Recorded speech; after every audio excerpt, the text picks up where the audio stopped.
and welcome to our podcast, The Ups and Downs of a Small Business Owner, where we hope to show you exactly what it's like to grow a business.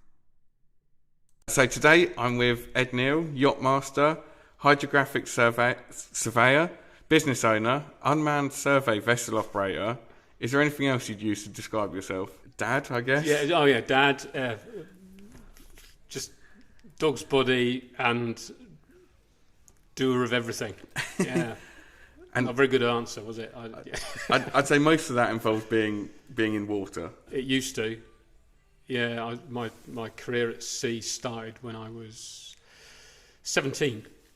17? Yeah. So what made you go into that? Like, what made you want to... Because, I'm petrified of water, I'm petrified of the sea. What made you decide to go into... I've no idea. A bit like life, no idea, just follow it. I remember I flunked my GCSEs, O-levels. Yeah. O-levels. When I was at school at Stantonbury and Milton Keynes. Okay.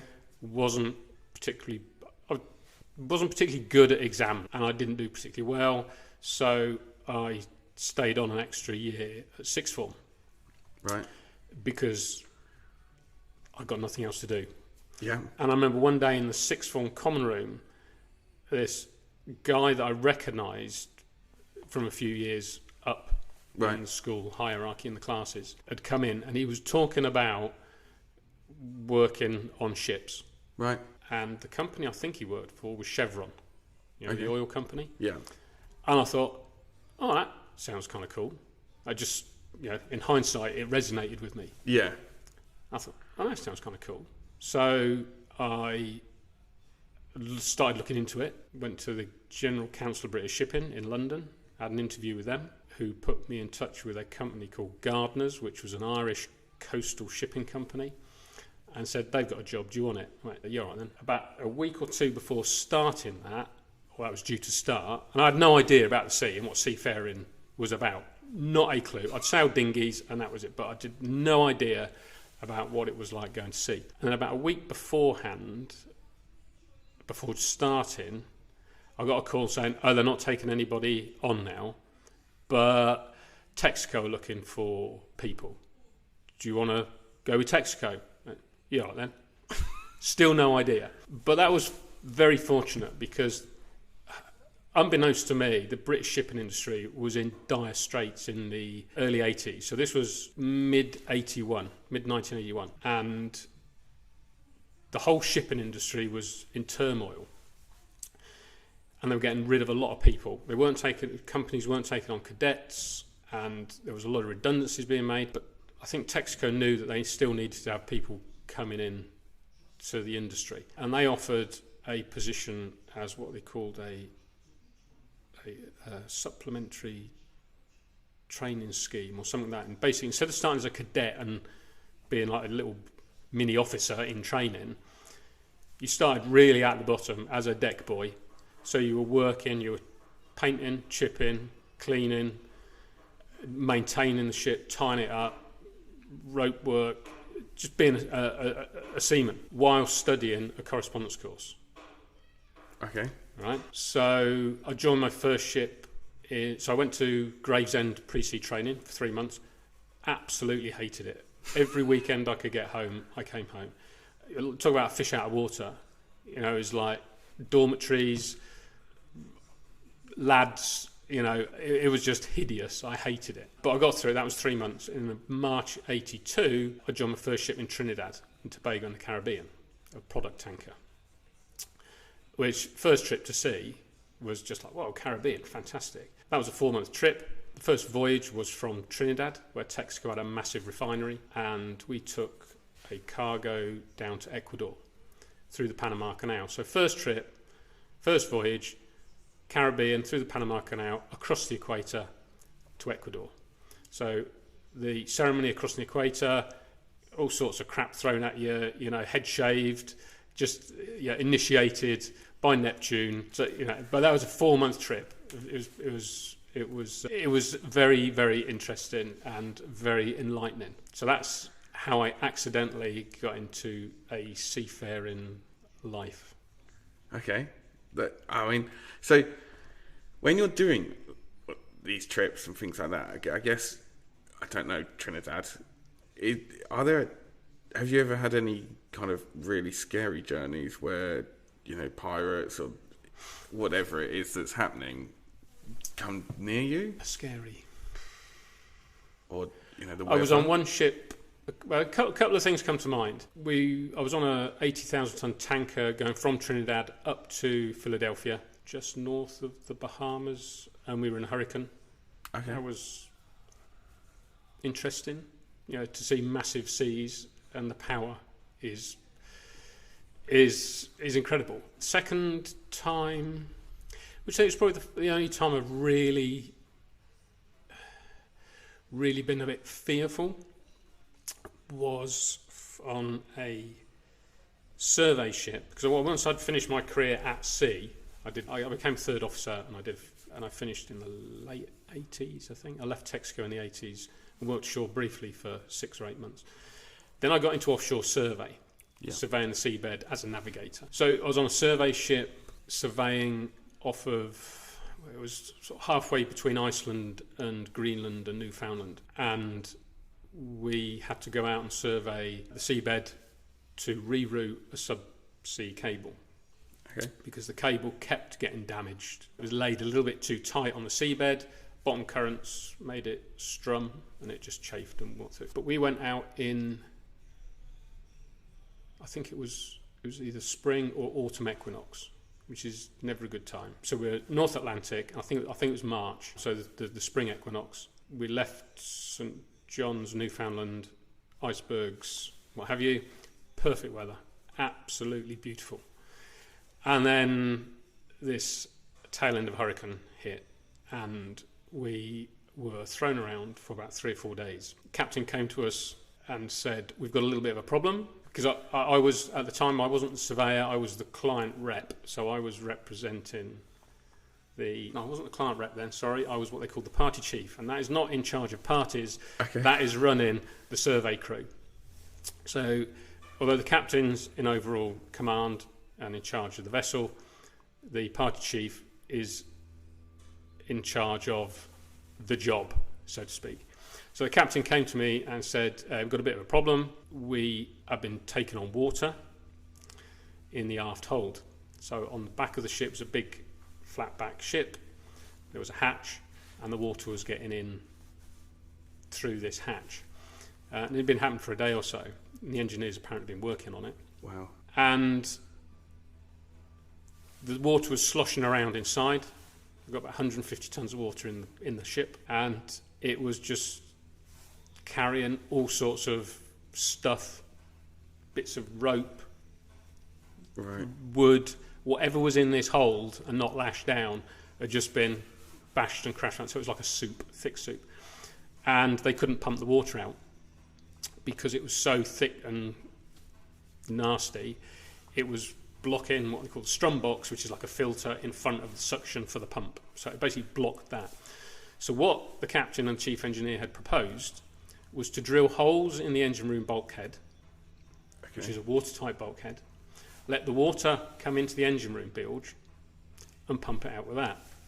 Now, as a seafarer and the client rep that was with me, the company we were working for as a master mariner, we said, there is no way you are going to drill holes in a watertight bulkhead to flood the engine room to see if you can pump it out. So what actually happened was we took a massive chance and turned the ship round, and we headed 3 days down to the Azores.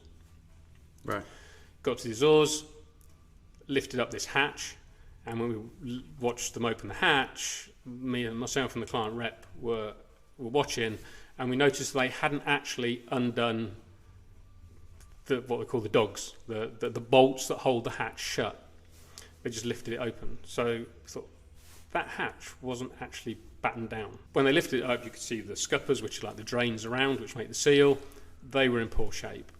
So that's why all the water got in the first place. But when they opened the hatch, it was like a thick, grey, brown, mucky, sludgy soup that was in there. And there was all sorts of rubbish and what we call dunnage and just crap, basically. And we had a number of tankers come onto the quay and suck all this stuff out. So that was a pretty, I won't say scary time, but it was like a, if I can swear, oh fuck, moment. Yeah. I think we were 3 or 4 days out of Newfoundland and similar distance from the Azores. We pumped it out, we took all the rubbish out, tidied up, put the hatch down, made sure it was sealed this time, and went back to site and finished the job. So there was no point that you kind of thought, we're not going to make it back, or we're going to be stuck out here, or... I think when you're in a storm, you hove to, so you head to weather, and the ship's facing the weather, the waves. So you get up and down an awful, massive seas. So the risk is turning the ship round. Yeah. Which you have to plan carefully between the waves, the big waves, at the best times. But we had 150 tons of water on board that we shouldn't have had on. And when you have water in a ship, it reduces the stability because it raises the centre of gravity, the virtual centre of gravity. So it's more likely to roll and tip. And that's what happened to the Heavily Free Enterprise, that ferry. Water got on the car deck and it flipped it over. Wow. Yeah. So once we'd turned round, which was a bit of a hold your breath moment, I thought, okay, we're out of this. We've got the seas behind us now, and we're running away from it. So you're fairly confident at that point? I think after that moment, right, we're out of this. We're making progress. Because I think for me, like, you always hear, films and stuff like that, ships always go wrong and things. So I just picture it always as being petrifying, but you've never really had any point where you've been like that, or you've been worried, or... I think that was probably that's the one that comes to mind. Yeah. Yeah, and you always think it's like when you're in a plane, isn't it? And you jump through turbulence. Oh shit! Is this? But it's too late at that point. It's a bit late. You've got to deal with the moment. You deal with what you've got. You deal what you got to deal with. Yeah. So, fast forward a couple of years. Then you started your company, Geodesa. Why? What made you start that? That was by accident. Okay. I think my life's been a series of fortunate, unplanned, I won't say accidents, but opportunities. So, as I mentioned earlier, I spent 7 or 8 years with Texaco. I then went into offshore survey, and that was from late 80s, early 90s through till mid 90s, perhaps, as surveyor, party chief. So I did a lot of work offshore. Partying. There was some partying. And then I worked as a freelance contractor, as a client rep for a subsea cable company. So specialised in subsea cables. I contracted for 5 years doing that, which was fantastic fun, travelling the world. Instead of being on a ship, typically I was looking for nice sandy beaches to bring cables up, which, somebody's got to do it. But around 2000-ish, when the internet bubble burst, there was so many cables, systems had been put in, there was surplus capacity for what was needed. So there was a bit of retraction in the industry. I'd done it for 5 years. I thought, I've had a good time, I've made some money. Do I want to go to not so nice parts of the world just to keep working? And at the time, an opportunity arose to work. Was it work in telecoms? An opportunity arose with a new company that was providing landlines. I think it was around the time of deregulation of telecoms industry. So a lot of startups, and they used a multi-level marketing type model to sell their product. At the same time, one of the people I met there, they introduced me to SIM cards for mobile phones, which were in their infancy. And these SIM cards, or the way they worked, avoided roaming charges. And as I travelled a lot, I knew about roaming charges, I knew about the high costs. I thought, that's kind of interesting. I'll give that a go. So yeah, I started selling these SIMs on eBay, one at a time, and manually configuring them, boxing them up, and sending them out. So that's where it started. That's where it started. Yeah. So how did you get from there to, I guess, you've almost got it really streamlined now, and you're selling a lot more now. So it just naturally grew? Yeah, so it grew really quickly. It was like a classic hockey stick, on your revenue. It was like, whoa, hold on tight. This was awesome. It was just like, whoa. And it was purely chance. It wasn't planned. It just happened. And then one day, it was a Thursday around about 5 o'clock. I can't remember the exact year. Everything stopped. We were inundated with messages and support calls. My SIM's not working. So, what's going on here then? So, quickly looked on the system, and I can't remember exactly what I looked at, but it was clear that the telecoms provider was basically no longer there. So we were buying our product and our SIMs wholesale and the airtime from a supplier, and transpires that they hadn't basically paid their phone bill to the underlying network. So the underlying network had given plenty of notice, but they hadn't paid, so they switched it off. Just like having your phone cut off, but it was like cutting off a whole network, a phone network. Almost cutting off your business. It did. Instantly, like that, stopped. Everything stopped. Just like turning the lights out. It was that instant and that quick, which again was an oh shit moment. Like, oh, now what do we do? You've gone from this massive growth to absolutely nothing, to firefighting. Calls, emails, abuse, anger. It was like full on, and people were just horrible.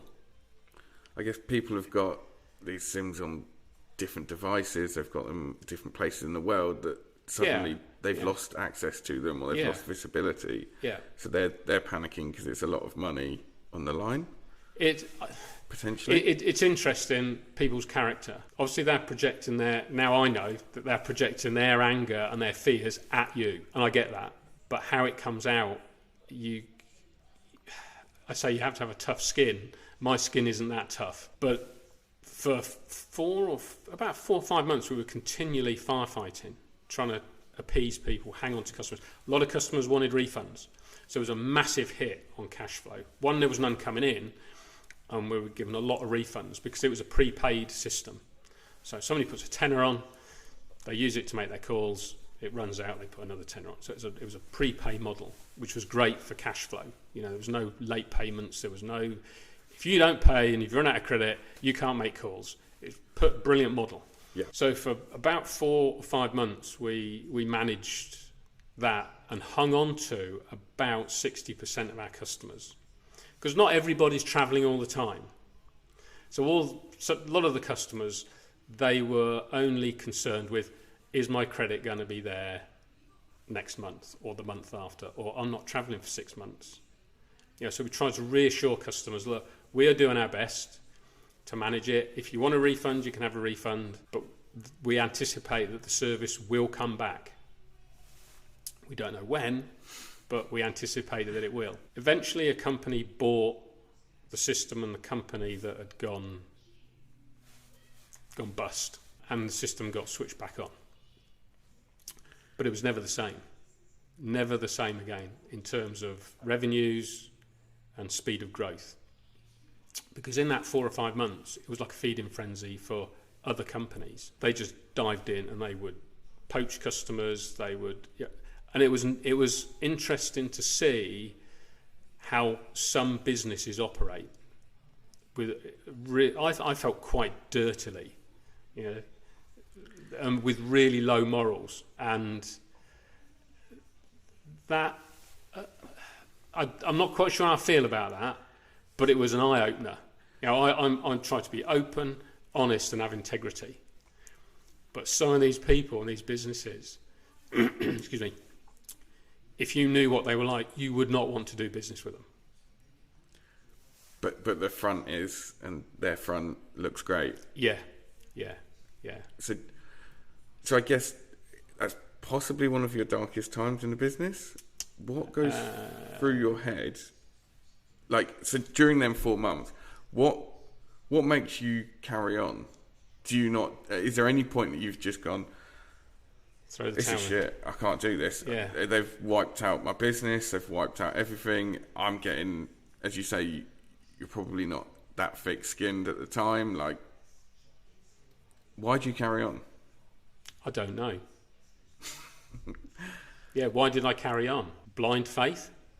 Maybe I just believed that it would come back, but I was reliant on somebody else buying this system. I even did consider looking at, can I buy the system? Is there some way I can put something together to buy it? I think perhaps because of the need to look after the customers, that was not necessarily a distraction, but it took my time up from thinking about the alternatives. And maybe it was, no, I've got to look after the customers. Maybe there's something in me that says, no, the way I want to be treated is how I need to treat the customers. Some of them could go and take a fly in because of the way they were, right? But others, I think we saw all layers of personality coming out. You know, some people say, yeah, don't worry about it. Yeah, it's all right. No worries. Some didn't even bother contacting us. But others were, they were just horrible. And what is interesting, throughout my business career, there's certain things that seem to pop up each time. And quite often, it's the people that have got the least to lose are the most vociferous, the most angry, and just their personality shines through. It's like, hang on a minute, that's a bit disproportionate. And I think that says a lot about that individual. And it's not everyone, obviously, but I would definitely agree. It's people who could afford to lose whatever it is. Yeah. They're the most upset, they're the most angry, whereas somebody could have their whole life on a boat and you've sorted it for them and their whole life revolves around it, but they'd work with you. Yeah. And they'd understand. Yeah. And you are a human, you're not just a bit of business. Yeah. And if you're open and honest with them, and that the person receiving that hears that, then there's nothing else you can do. If you are open and honest, you say, this is the situation, they'll go, oh, okay, fair enough, right, let's work with that. We'll just sit back, or can we do this, can we do that? But if it's received in a different way, then they reflect that back on you. Exactly that. And so that's almost where you were at that time. Your partner, Sally. Yeah. Is she? What did she say anything to you at the time? Did she? I think it was a really stressful time. And did that have any impact on her? And again, you? Yeah. I mean, so where I was working at home. It started literally on the dining room table. So with such a stressful situation, that reflects onto the family and the wife, kids. So yeah, it was a really stressful time. And how do you? So did you try and keep the business and family separate, or did it inevitably? I thought I tried to keep everybody happy, but the cracks appear. You can only spread yourself so thinly, and a lot of time was spent on the business. Just trying to firefight. And yeah, I find that fascinating as well, is how people manage that, because you've also got your personal life to live as well. And when you're getting inundated with these emails, inundated with stress, and then you're trying to just be dad or be the husband or be at home and wipe that from your mind, but it's almost impossible. Yeah, I quite often say that. I'm pulled up on that quite a lot, saying you when I actually mean me. It's very difficult to be present. So when you've got all this shit going on, I found it impossible to switch off. You know, kids would ask something, Sophie or George would ask something, Sally would ask something, yeah, and they'd say, you're not listening. Right. And were you? This is Sally would say, you're not listening. And I'd say, I am listening, I'm just not hearing it. Yeah, it's just there's just no space there for it to stick and to register. It's going in, but it's going. It literally is going one ear and out the other. And your brain's it's somewhere else. Absolutely. You can't retain it. And that was from 4 o'clock in the morning to midnight. Wow. Yeah. So I guess that was probably one of the toughest times in the business. Definitely. Yeah. Okay. So kind of flipping that then, and you mentioned like the incredible hockey stick growth. Yeah. What does that feel like? That's just hang on. Sort of, whoa, where is this going? We're going to be millionaires, Rodney. Because that also comes with its own stress and its own chaos, high growth. Yeah. But it's a very different feeling. Oh, absolutely. Because like, whoa, what do we need to do to streamline this? You know, it is like, like I say, when we sold, or I sold the first sim on eBay, it was all manual. Okay, you ship an order with eBay, people still do it, but we'd have to provision the sim manually. You know, there was no. Then we had to build a website so they could top it up, and then we'd build a website so they could buy it. Now, the thing is with the website, it's not just an e-commerce, system. There's a lot of back-end systems that are talking to the telecoms provider. You know, you give me a tenner, I've got to make sure that tenner goes on the SIM.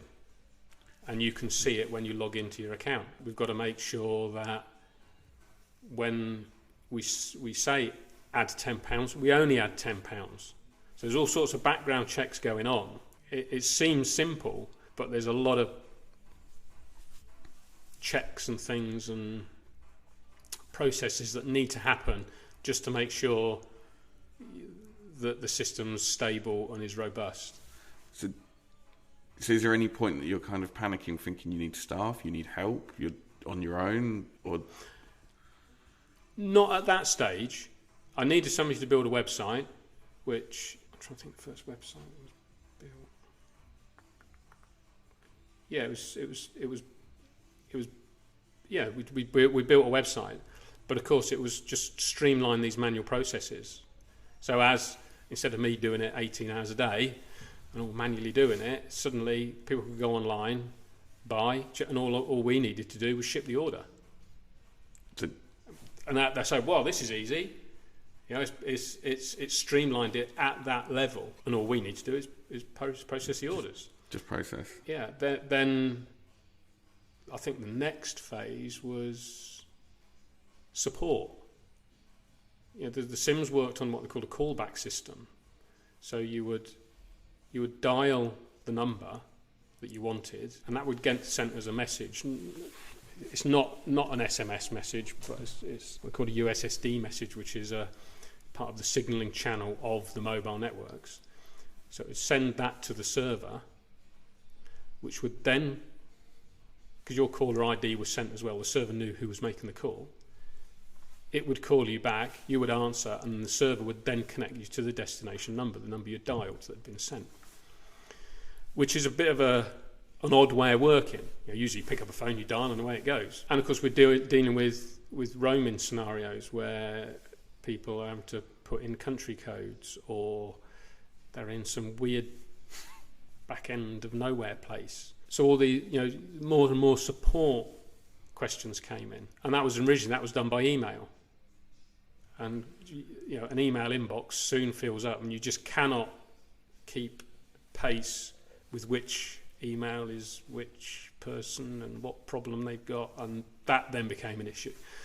So we looked at a ticketing system, and we found a open source ticketing system which we integrated, which relieved things significantly because we could put automated responses out. You know, you raise a ticket saying, "Oh, my SIM's not working, or my phone's not working." So the response, "Yeah, thanks for your message, we'll get back to you, but have you tried this, and this?" Because invariably there are a number of very common questions. So that would semi-automate issues, but even so, sometimes there were deeper problems that we needed to dig into at a telecoms level that was just particular or peculiar to a particular country, and try and work around that. Right. So you didn't. Again, you're working these 18-hour days, or you're working ridiculous hours, or however it was going, but you didn't decide to get staff, or didn't decide to kind of expand internally. It was more about how you can streamline, how you can automate it, how you can make it easier, rather than just employing people to answer the emails or answer the phone calls. Yeah. Because whether that was intentional or driven by fear, we'll perhaps come back to that later, but my brief encounter with multi-level marketing, this particular model or the company, they really pushed on passive residual income. So as a contractor, I'd exchanged my time for money. So if I didn't have any time, I couldn't earn any more money other than the day rate going up. And I couldn't work any more hours in a day. So this idea of passive residual income, the seed was sown. I thought, and that's why I quite like the telecoms side of things. Or it resonated. I thought, yeah, I can earn money while I sleep. That's pretty cool. Yeah, I like that idea. The problem is, building a business, you don't sleep. No. Add passive residual income, I think, is probably not so much of the passive in hindsight. It maybe now, or at certain stages, but bloody hell, do you have to put the work in to get that passivity? Is that a word? So it's not quite as you get advertised online. Go and get passive income. It's great. You do nothing. You get a load of money. Yeah, it's easy. Actually, even then, where's that advert? I'll apply. even with you doing quite literally a passive residual income business. Yeah, you've got to build it. You've got to lay the foundations. Yeah, and it comes with all this stress as well. Yeah. So, okay, if you could go back to you, or you're having a conversation with yourself from 2004 when it started, what would you tell yourself? Go away and sail a boat. it's Go and do something else. Okay. I mean, yeah. And I guess also on them boats is you're away. You've got a lot of time to think, a lot of time to yourself. Sometimes too much time, which is dangerous. Absolutely. You're fed, you're watered. On some ships, I even have my laundry done, my bed made. Wow. Yeah. How do I do this then? Yeah. How do you? Yeah. So, what's been your biggest lesson? Biggest lesson is the thing. No, I'm trying to think how to phrase it. I think the biggest hindrance to growth is yourself. Okay. Is myself. Let me rephrase that. The biggest hindrance and blockage to my growth and the business growth was myself. Okay. So, would you change that? Yeah. And how? How? Take every opportunity, or? Well, it's currently an ongoing practice exercise. So you'll be familiar with the NatWest Accelerator. Yeah. So when did we them was I? That was 2019, I think. Just before COVID. So it was before COVID, I think it was a year before, maybe 2018. 2018. 2018. Because I think we finished the year before COVID. Yeah. And so I think, yes, 2018. Yeah, so around 2018. So a year or three before that, I'm starting to think, there's something not right here. I'm not happy in what I'm doing. It's not growing. I tried social media. I tried advertising. There had been a lot of other things that had happened that made me very cynical, cautious, and just not. Things weren't happening that I felt should be happening, and I tried all these different things that you're supposed to try to grow your business. And I'd seen people start businesses at the same time as me that the business had grown, they'd exited, sold, they'd started another one, and I'm thinking, hang on a minute, why them and not me? It's not fair. How come that it's worked for them and it's not worked for me? So to cut a really, really long story short, I got an invite from. Somehow I got on Semlep's email list. I don't know how or why, but at some point I'd obviously subscribed to something. And I got this email for a 2-day business growth type thing. And I thought, I'll give that a go. But it'd be another one of those rah-rah type businessy, big it up things. And on the morning I nearly didn't go. But I thought, what the hell? Gets me out of my shed. Free biscuits, free tea. Can't complain. That, if that's all I get, sorted. And it was 2 days, and it was free. So I went along to this event, and there were probably, I'd say 25-ish people there, mostly from the Milton Keynes area, some are a bit further afield. And the lady that was presenting, how did that go? I sat on a table. What was interesting, it was mostly ladies. Okay. Women, ladies and women, right, business owners, and there was a quarter of them were bloke. Which I thought was great, was fantastic. And I sat on this table of ladies, and it was really good banter. And the standing joke over the 2 days was, for me, I needed to get my mojo back, right? Or get my passion back, because there was no passion in the business at all. It was just a weight around my neck, just a hindrance. Although it was paying the mortgage, putting food on the table, and allowing us to have holidays, but there was a disconnect. Right? I just wasn't happy. So it was like, Ed needs to. The standing joke was Ed needs to get his passion back, but there was a lot of truth in that. I think at one of the tea breaks, I approached the lady that was that was running the 2-day event, and had a chat with her, and she also did NLP. So I thought, well, give that a crack. Reprogram my head. So I saw her for a couple of months, worked on various things, but something still didn't quite. There was movement, there was a shift, but it wasn't quite right. It still felt alien to be doing some of this stuff, and it didn't feel like the business was for me. I wasn't suitable for it. But I gave it a crack. I started to think, what the hell? If you don't do something different, nothing's going to change. So then one of the ladies that was on the table I was on, she mentioned NatWest Accelerator. And I thought, oh, yes, another one of these bloody business things. Right. That was my, bloody business. Why is everyone so upbeat about business? I said, come along to the hub. And I thought, oh, God, they're going to flog me something and it's going to be all rah, rah, rah and woo, woo, woo. And she mentioned it a couple of times. And I thought, oh, okay, what have I got to lose? I'll go along. And we went along, thought, okay, this looks kind of good, kind of cool. Yeah.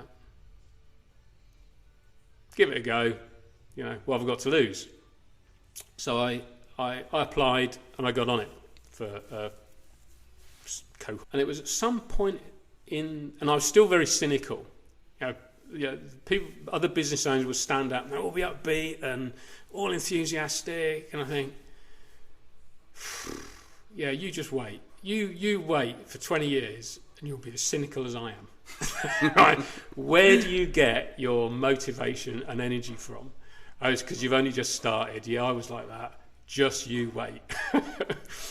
Okay? But then I think it was about the July, there was a shift, right?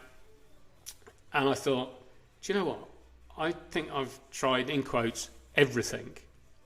So if everything isn't working, the only thing I haven't tried to figure is myself. I thought, so the only thing that's holding my business back is me. That was a bit of a tipping point, a eureka moment. So coincidentally, in the same cohort was a mental health company we both know of. And they had, I think, 4 free sessions for current cohort people, business owners. I thought, what have I got to lose?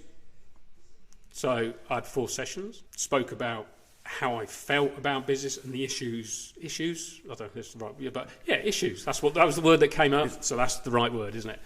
The issues that I had and the feelings I had. And again, there was another subtle shift. I thought, oh, there's something in this. There's something moving. So came to the end of the 4 freebies, and I said, well, that's the end of your free sessions. What are you going to do, Ed? I'm like, do you know what? I'll pay for some more. So I paid for some more. And I started, now I do not write, okay? I'm not in touch, I wasn't in touch with my feelings, but I started, I won't call it a journal by any means, because to me a journal was, oh, today I did this, today I did that. This was just blurting everything out onto paper. A brain dump. Absolutely. Just, this is what I feel, this is what's happening, it's just like blah. And sometimes my fingers were just running away. I could not type quick enough, and it was like my fingers were just like, holy shit, where's this stuff coming from? Right? But it was cathartic. It was just like, just let it flow. So I carried on with the journaling, because that just purged a lot of crap out. Then, whilst I was still having these sessions, again, something popped up on Facebook. A local, I want to call her a therapist. I don't know the term, but something with this particular lady resonated. I thought, yeah, that looks kind of interesting. What have I got to lose? I'll give it a go. Which is a common theme that keeps coming up. So I went and had some really deep sessions with this lady, which were a bit weird.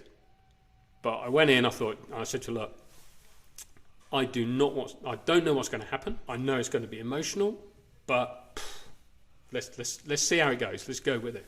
So I did. And again, that purged a lot of stuff out.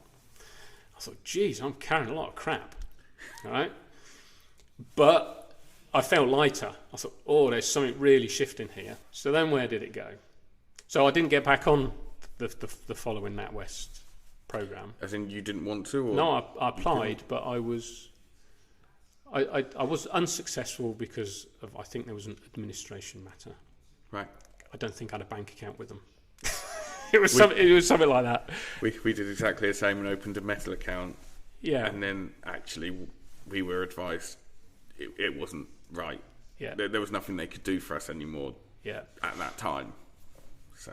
Yeah. So after, so I'd started to understand a bit more about how your beliefs and your head can limit you and fuck you up. And I think almost as a bloke, you don't show absolutely. your feelings. Yeah. And I'll come back to another question I've got on that, but yeah. So that then, so I was thinking, I'd started to not understand, but see that, okay, my thoughts of, the thing that's holding me back is me. Right? It's nobody else, it's me. I started to get into some of this stuff, meditation, the journaling, gratitude, notes each night. And there were these subtle shifts. And then, I'm trying to think, the next key point and the next key stage was when I'd worked with this particular lady. She said, "Right, how do you see the future? What do you want to do? You know, well, I want to sail across the Atlantic in a boat, right? So to achieve that, I can't be doing support 24/7. I can't be posting orders. I can't do that.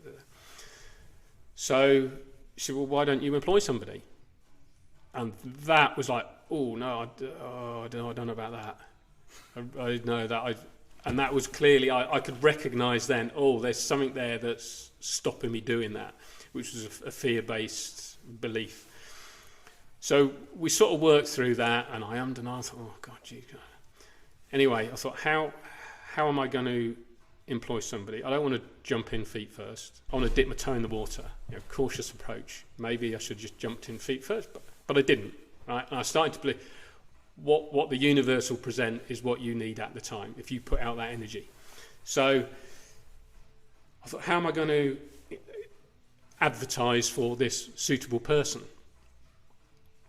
So I thought about it. Well, I could do LinkedIn. I could do something online. I could go to recruitment agencies. There were all these things, and I thought, well, do you know what? Why don't I just ask in the pool of people that I know? So on the NatWest group, on the Facebook group, I just put a post up saying, look, I'm looking for somebody to help out. Does anybody know anyone? Within 10 minutes, this guard come back to us. I thought, oh, that's a bit quick. Sort of like alarm bells, bit quick. But no, hey, I put it out there and the universe delivered that quickly. I thought, okay, right. So we met up. He was another NatWest cohort guy. So we had a chat. I thought, yeah, he seems all right. Seems cool. Yeah. So I went for a run. Thought about it for a couple of days because one of my other things was journaling. I had to go for a run. Across the fields, out in the middle of nowhere, shouting and just venting. Right? If anyone could hear me, I must have scared the wildlife witless. Right? Or, good job those around. I got arrested. There's a nutter running around the lake, shouting, just screaming at everything. Anything that came up, right? What are we going to yell about today? And it would come up. Right? It was just, but it's something. I'd be buzzing. I've offloaded. It's fantastic. So I went for a run. I thought about it, and I thought, oh God. I thought, no. Do you know what? What has happened is this has come forward for a reason. So I had a chat with this guy. He didn't need full-time commitment. He wanted something that was a bit flexible because he was building his business. And I thought, do you know what? This could actually work. So we went in with it completely open eyes, and yeah. We did need to write an ops manual, so we wrote that together. So it was great because he was learning the processes. So I needed an ops manual so that I could have an ops manual for when I, was away or stepped back. So that was a good learning process for him and for me, and we created this document. But within about 2 weeks of starting, I remember having this phone conversation with him, and said, "Oh, I'm out this afternoon. I'm seeing. I've got not a therapy session, but I've got a session with such and such." Okay, so what's that about? I thought, I'm gonna have to open up here. So I opened up and said, yeah, and I've done this, and I've done some meditating, and boom, he got it straight away. He said, oh yeah, I've been doing stuff like that. He said, yeah, and he mentioned this men's group. I thought, okay, that sounds kind of interesting. So I said, tell us about this men's group. Oh, this blah, blah, blah, blah. Okay, right, yeah. I said, can you introduce us to this guy? So I said, yeah, then. So he introduced us. I had a chat with this guy that runs these men's group. And I thought, well, that sounds kind of interesting. I'll give it a go. What have I got to lose? And again, it was, so there's this step-by-step process of coincidences and just slowly opening up and getting to understand yourself and self-belief and dealing with the crap that I and men have to deal with started to just fall away. I think, oh, there's a lot to this shit. it's good swag, yeah. So that was my first, if you like, employee. And yeah. I guess you were quite lucky in that aspect that it did work, because there's a lot. Is it luck?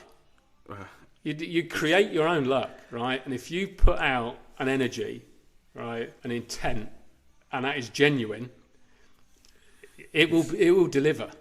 The universe will deliver. So I use the formula, and I've heard it many times, but luck is when opportunity meets preparation, or preparation meets opportunity. So yeah, or you're your mind, your mindset can see it, because there's opportunity everywhere, but if you're not attuned to it, you're not going to see it. Or you're not prepared for it. You're not prepared. Yeah, prepared's really broad, isn't it? Yeah, whether you're physically prepared, you've got to be mentally prepared, and you've actually got to see that opportunity. Yeah. Yeah. And have the trust and belief that whatever you do, it will turn out right. Because if it's not the right decision, then you will find a different course. Exactly that. So I think actually in all of that, what stuck with me, and I guess I'm quite lucky, I've got a business partner, but you're running this business on your own. Business is an incredibly lonely place because, again, you've got your family, but you don't want to keep boring them or whatever. You've run this business for 20 years. It gets incredibly lonely. What would you say to someone or to yourself in that stage? Actually, you did these therapy sessions, you did these different things which helped you a lot.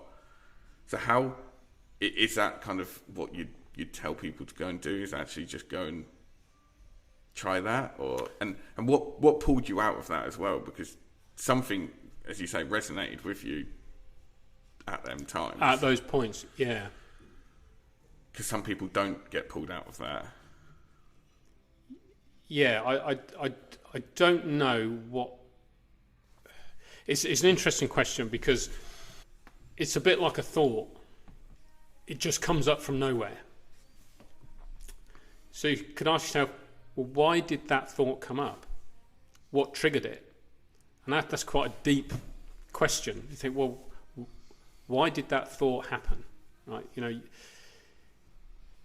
Your subconscious presented it. It let that out for some reason.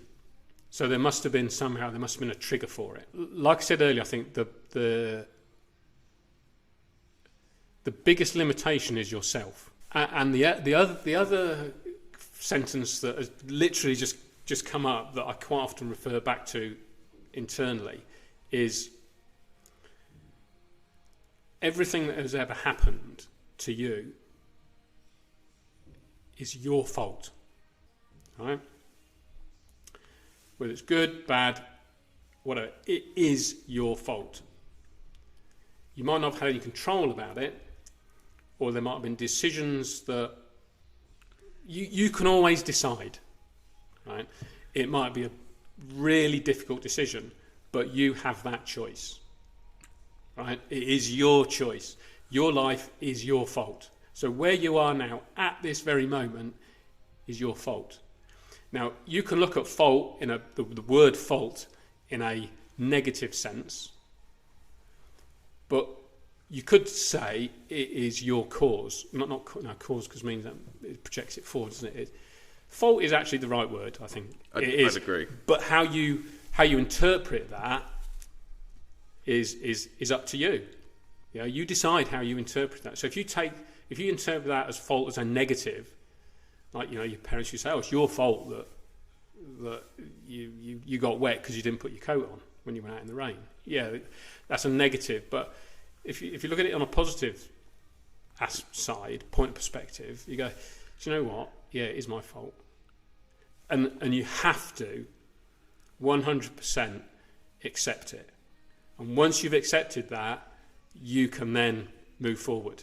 But until you acknowledge 100% that your life is your fault and where you are now is your fault, you're going to always come across that resistance. And even now, the work I've done on myself, and it's still ongoing, is I you get an arsey customer, or something doesn't happen your way, or you get angry at something, and no, that's my fault. That's how I'm dealing with it. You can deal with everything how you choose to, but you need to be in a state of mind where you can, in a way, detach yourself from your thoughts. You have to do, because your thoughts aren't you. You need to be able to observe your thought. Get into a place to observe your thoughts. Now, I might be saying stuff here that is completely out there for some people, right? To those people, I say, accept that you are your fault and go and get your head sorted, right? Because once you get your head sorted, things just happen. Yeah, I'd completely agree with that. And then, so it's almost hold yourself accountable. I like the word accountable, obviously. Yeah. But that's interesting. That still has a little bit of that triggers me a bit. Right. And that's something I'm accountable. Setting goals. Oh no, I don't like setting goals. Well, because that makes you accountable. And that's been a thing of mine for a long time. Don't want goals, because if you've got a goal and you don't reach it, you've failed, or I failed. Right. And to me, that's something deeper rooted that I need to deal with, obviously. It could go right back to when you did your O-levels and stuff. Oh, even before then. Before, it'll go back to, childhood right. And before then. Right. Yeah. So, because I always say, like, again, yes, you keep putting yourself at fault. It's your fault you're there. But if you have somebody keeping you accountable to keep on track to where you want to be, and I would say goals, you can say you want to hit something at this point, but is that fair to yourself? Is that possible? And almost try and open up the goals more to, I want to double in size, or I want to get to here, but you don't have to put time blocks on it, and then having somebody to kind of hold you accountable and just to bring that back to you. And is that still what you want to do? Is that still where you want to go? Because that's what you said last month. Yeah, goals will move. And absolutely, they're always changing. So and there's nothing wrong with that. That's what I'm starting to learn. I might set a goal, right, I want to double my turnover. And I've done that. I have set goals like that for 4 or 5 years, and they've not happened. So what I'm feeling is, you know what? That's not on my path. It's not happening because it's not meant to happen. Well, so going back to that, who's holding you accountable? Other than myself, the men's group that I belong to. Okay. That's good. It's not a business group. It is just, I think there's 12 of us this cohort, and it's just fully open, honest. That's incredible. It's amazing. Yeah, and having that support from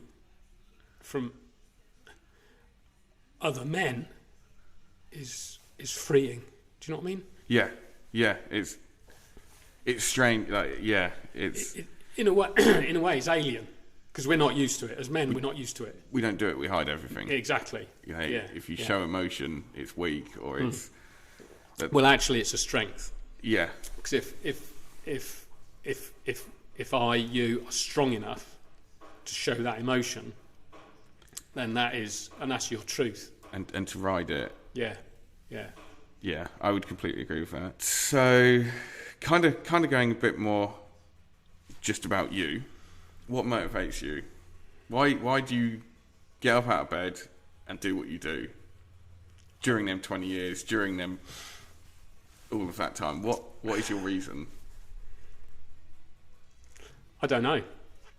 Not now. Okay. No, I'm just in a place where in this men's group we've worked on purpose. What is your purpose? Because people talk about purpose, whether it's in the men's group or it's just out there. Everyone says, "Oh, you got to have a purpose." Well, what if you don't have a purpose? What if your purpose in life is not to have a purpose, but just to go with the flow and just ride it, ride life like a wave?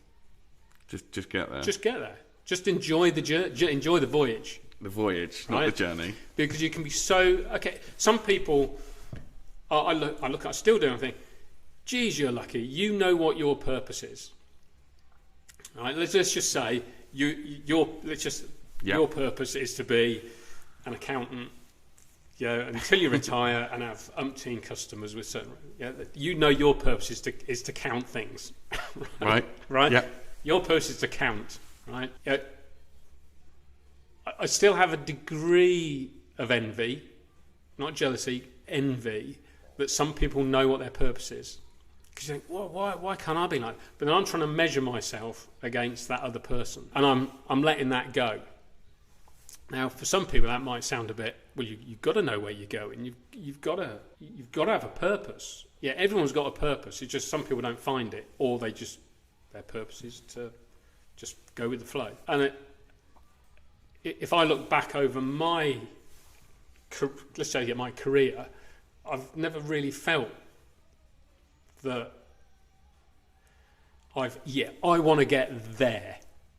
No. Right? It's just, it's like, it's not a goal. It's like, that's what I want to be, or that's what I want to do. And I just think I'm still looking for my purpose, unless my purpose just happens to be sat here now talking a load of bollocks. Yeah. Right? and again, I've heard it on podcasts on the radio. Well, if one person gets one thing out of this, then hey, I've served. Right? And I think we can overthink stuff a lot. I've got to have a purpose. I've got to have a goal. I've got to do this. But what if you don't actually need it? If you're content where you are, but you're still growing, then and you're happy, and okay, we're all going to have ups and downs. But if you're in a place where you can deal with it, or you go, do you know what? I'm feeling shit today, but hey, that's fine, because tomorrow I won't, or the day after I won't, because for the last 3 weeks I felt bloody awesome. So hey, you can't have ups and downs. You can't have all ups. There's got to be downs. You have to have the downs to You've got the downs to get, and every down is a lesson. And if you go, why do I feel crap today? Oh yeah, because I stuffed myself with chocolate last night, or I drunk too much. That's a daily occurrence for me. Is it? The chocolate, yeah. The chocolate, yeah. Sedating yourself with chocolate. Yeah. What's that? What's that all about? Yeah. See, where was I going with that? You just mentioned something in it. Chocolate. It was it's finding your enough. Yeah, enough. I use the word enough. Oh fuck. Yeah, sorry. Yeah, enough. So have I got enough? Am I enough? It's almost like once you find your enough, you can be content. As well. And I sometimes get jealous or envious, as you say, like when I see people who've hit their enough, and I'm still hungry for more. I'm still desperate to get to this point. But people are here and they found their enough, or they're at their enough, and that's again what I compare with a lot of people is, well, when do I hit mine? Yeah. Or what is enough? What is enough for me to be content and happy? And I think that is very similar, kind of. Yeah. But you're enough now, in the present. Yeah. So it's getting that enough at any given point. Yeah. Okay, so that's who has been your biggest influence on your life? Oh God.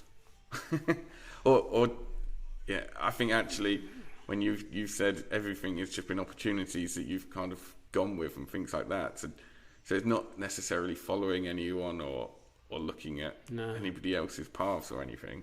Not really. But has anybody pushed you to be where you are, or to change anything? Do you think? No. I mean, it's a cliche. You say, "Yeah, my dad." Yeah. Always. But I don't know. And I'm just trying to think. I'm not trying to think it. I'm trying to feel it through and just feel like who's been influential. Obviously, your parents are influential, but that's not like a mentor. For me, it wasn't a conscious thing. Yeah. Because your parents shape you, whether you know it or not. because your character is part of them, because that's who you learn from, consciously and subconsciously. I'm going to have to think about that. Okay. Who's I'll let you come back to me. Because you can have Richard Branson, Stephen Bartlett. Yeah. But I'd just be saying that because you go and go, do I admire what they've done? No, I acknowledge what they've done. But they haven't changed anything. They haven't for changed you. anything I've done. It's not affected you. No. Okay, so going back to family teach you what to do and things like that. So you've got a business. Yeah. Anyone else in your family started a business? Yeah. So going back, so my dad ran a toy shop, Neal's Toys. Right. In Milton Keynes city centre until 20 years ago, perhaps longer than that ago. That was in Bletchley. That was started by his parents, so my grandparents. My great-grandfather, I think he had like a hardware store in London. Okay. And in fact, just the other day, I picked up off my mum a frame with a load of photos in of all the shops that they'd had. And one was on Brewer Street in London. I think Brewer Street is in Soho. And there was a picture of the front of the shop, 51 Brewer Street. And we looked it up just the other, or my wife Sally looked it up just the other day, and it's still the same shop front. Wow. And it's still a hardware store. Wow. I thought, whoa, that is weird. So I maybe we'll have a day out and we'll take that photograph and we'll go to that shop and go, do you recognise that? This is my, what would that be? That would be my great-grandfather. Right. Yeah. Wow. Great-grandfather. Yeah. So it's a chain of shopkeepers, and then Sophie, my daughter, she runs her own social media and a lot of blogging company and a lot of blogging and stuff. Yeah. I have to say I followed her for a while because it's all about food, which is something close to most people's hearts, but it's perhaps yours just more chocolate features. I want more desserts on there. Dessert, yeah. Are you a dessert or a starter person? I'd take all three, but equally I would personally choose dessert. Absolutely, every time. yeah. I would just do desserts. If I could have a main and a dessert, starter, main and dessert as desserts, that'd be me. I'd sometimes even skip the main and just go for the dessert. Desserts, yeah. So do you think it had an impact on you to start a business because you've seen people could run their own businesses? And again, Sophie, she saw that you could have a business, because starting a business is scary. Like it's going into the unknown and having no idea what you're doing, but blagging it the whole way through. Yeah. Did that have an impact on you, and do you think that had an impact on Sophie that gave her the confidence to do that?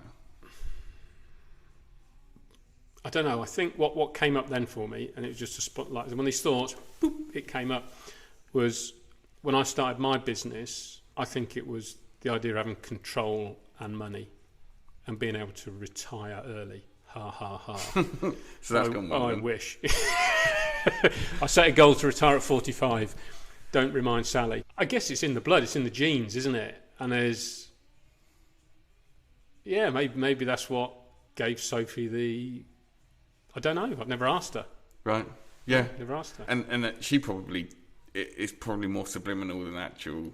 I would say, my dad had his own... Worked on a farm, family farm and things like that. My mum had her own thing going on. So I was always wanted to do something. It was just there, wasn't it? Yeah. And it wasn't as scary as what I guess other people find it. Yeah. To me, it was just... why not? That's what that was your reality. It sounds exciting. Yeah. So, and then going to being like a dad. So Sophie started a business. She openly said that she had some difficult times in the last 6 months. Yeah. What do you do at that point? How do you feel? Like, were you aware? We became aware before that. She'd had some anxiety, panic attacks. So that was the first few times that we had realised it, or it became apparent. But I think it coincides with the work I've done on myself. Is if you can acknowledge it and you can say, I need help. Like I say, if you've got a broken leg, you go and get help. You go get that fixed. So to I was really comfortable and happy that Sophie was able to say, this is the situation, and take the necessary course of action. And to talk about it. And when she stepped back from the social media, I think fantastic, good for you. Yeah. And more people should do that, because I think social media it's a massive double-edged sword. I completely agree. And I think it's an interesting question. Is there more mental health issues, or are there more mental health issues with, I'm going to make myself old here, the younger generation now because of social media? I think there is, because I know when I'm falling into that doom scrolling, looking at your social media posts, David, it's like you're feeding the beast. You're pumping this stuff in, but you're also absorbing all this other, and a lot of it is crap, right? And other people's opinions. And as I said right at the start, people are nasty, and they use social media to project their issues, right, onto you. Now, how you receive that, and it's not about having a thick skin, and this is something I'm working on, is how do I figure out why that triggers me, right? And one of my things is figure my trigger, right? Is why is it if somebody says something to me, I then ruminate over it for a day, or it gets to me? A customer will say something like, "You're not getting a penny out of me for that overdue invoice." It's like, whoa, which happened 2 days ago, and I'm thinking, whoa, what? Oh, you take it personally. Yeah. So I'm thinking, why am I taking that? But it's not about me. Okay, yeah, it's not about me personally, and it's not about my business. That comment was made by that individual because they have the issue. Right? So they need to go and get their head sorted. They might not acknowledge it, but mate, you need to go and get your head sorted. Right? So yeah, when somebody says, I'm taking a break, it's like, good for you. Yeah. Good on you. And I think a big problem with social media is everybody puts how great they are on there, or how great things are going for them. Yeah. You never really see people who are having it tough. Yeah. And if you do see that, you can't help but kind of go, oh, we're better than them, or I'm doing better than them, and you almost kind of, you try and not necessarily do it, but you almost put people down to work out where you are. Yeah, I guess, when somebody, I think it depends on us, the individuals, like you and me, how you interpret that, how you receive that. If somebody says, like, I'm feeling shit today, part of you goes, yeah, well, we all have shit days, mate. Yeah. It's not like, what we should be saying, what do you need? Yeah. What do you need? Is there anything I can do? Yeah. Just to make you not feel as shit. Yeah. And I think also social media has made us more aware, or the internet has definitely made us more aware of everything. So feelings and things like that. Actually, people have anxiety. It is a natural thing. But it's almost too open that everybody is now aware of it. And then some people kind of sit on that too much sometimes, or... Yeah, I wonder whether sometimes... And this is a real, just like general... rhetorically type, I wonder if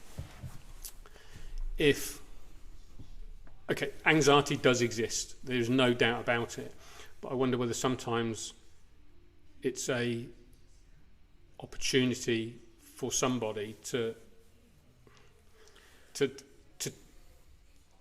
not label themselves with it, but say, oh, I have anxiety, this is why I'm like I am, and it's like, the colour of my hair is this, that's it.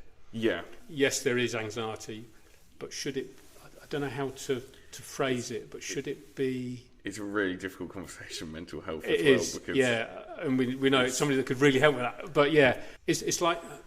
It's definitely more common. Is it more common, though, because people are more open to sharing it? It's all okay. You can say it's. I mean, I think back when I was a kid.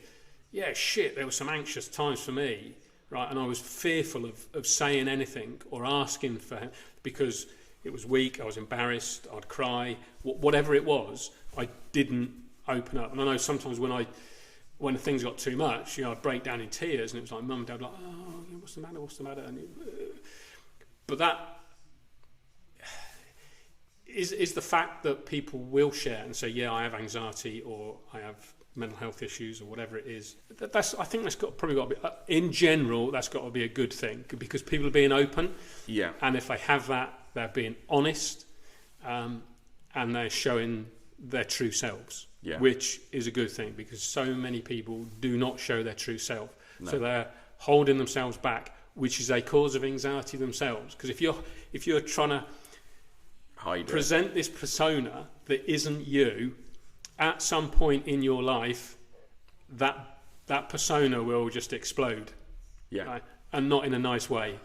Or you almost drive yourself down a rabbit hole and disappear. Exactly. Yeah. And some of those rabbit holes are awful. Suicide and abuse, drug abuse, drink abuse, whatever it might be. Yeah. Depression. Like, I mean, as you say, you lost your mojo. You almost kind of were going down a route, like nowhere near as extreme as any of that, but you weren't happy. There was depression. Yeah. There was depression. And think, where the hell do I go? Yeah. What's going on? Where do I go? How do I get out of this? And when you ask those questions yourself, and again, where does that little thought come from to change that path of thought? What is it that triggers that thought in that moment to make you ask that question? Yeah. And again, having them people that advertise to you, the therapy, the things like that, the opportunity to do their mental health things for free because you thought, why not? Actually, some people don't have that. So I mean, it's a huge rabbit hole. I won't go into it too much more now. So, is there anything else that you think I've missed? In terms of business? In terms of your business, your journey, or your voyage, sorry. Voyage, I correct everybody. I do not like the word journey, voyage, because I relate to that. It was ships, I think you've missed. Well, you don't know what you've missed. You can't miss what you don't know, do you? Don't know what you don't know. Yeah, you don't know what you don't know. I think we've covered a lot of stuff. There were two other, there was another occasion where the business had a massive challenge. That was February this year. Right. A year ago, in fact, the supplier that bought out that company that went bust years and years ago, they sold the business about 4 or 5 years ago to a much larger company. And then a year ago, February 20, we're 22, so February 21, they said, we're shutting everything down in a year's time. Right. And fortunately, we had time to manage it. Manage the shutdown of a lot of symptoms. We looked at buying the system, transferring the numbers, there's a lot of technical stuff, but they just did not want to play ball. For whatever reason, they said, no, we're shutting it down. That part of the business they had bought that we relied on. But that was a pay-as-you-go model, and prior to that, I had started to think, we need a subscription-based model.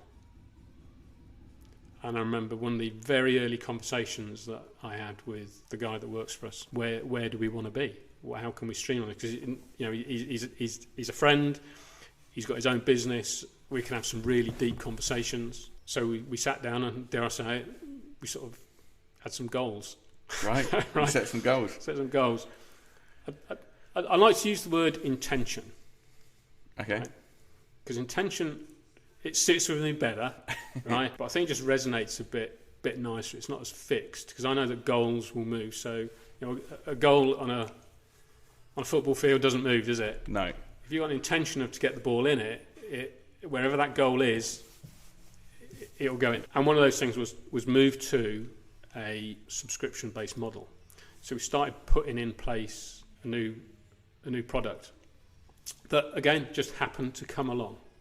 It presented itself. It was an out of the blue email from somebody from a major network, and I thought, yeah, why not? Give it a go. I need another, because that was after our business was shut down. I said to myself, I do not want to be wholly reliant on one provider, one supplier. So even if one goes, at least I've still got an income. Yeah. And at worst, we can swap SIMs out and say, look, hey, have a different one.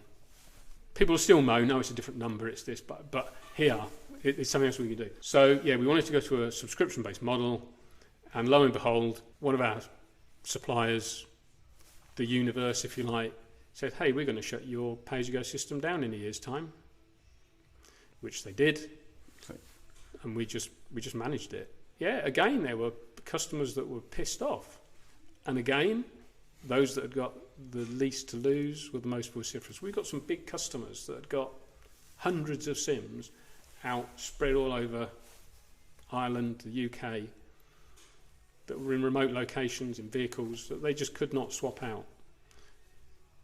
I won't say they did, they accepted it. It was a pain in the arse for them, and it was a bigger pain in the arse for us, having nearly 4,000 customers affected. Right. The bigger customers, they went, yeah, that's shit. How are we going to deal with it? But how do you overcome it? Joe Bloggs, who literally got £1.50, We're furious. Oh, jeez. You'd kick off. Go and get your head sorted, mate. But I think actually you'd already prepared for that. You'd already managed that. Yeah. We were ready months in advance. We'd got the system. We'd done our mind maps. We got, we've got to do this. We're going to manage that. And we were waiting. Yeah. 1st of February was switch off. We were, come on then, boys. Bring it on. We're ready. Yeah. Which is very different to the last Absolutely. time. Yeah, we were ready. And in a way, I'd said, the guy who works for us, I said, we're going to get a load of shit. We're going to get a load of verbal. Right. We really are. And we did. And some of it hurt. But again, there's a lesson in that. Try and distance, sort your head out so that you can deal with it. Which is an ongoing process. The stuff still hurts. But, But you're managing it better. Oh, yeah. Good. Yeah. And run around a field and shout. just run around screaming. Absolutely, yeah. But make sure it's somewhere remote. Remote, yeah. Like in the middle of an ocean. Yeah. I'm at peace there. On a boat. I'm at peace there. Yeah, that's my place. Yeah. Okay, brilliant. Well, I think I'll wrap it up. Yep. So thank you. Thank you for your time. No problem.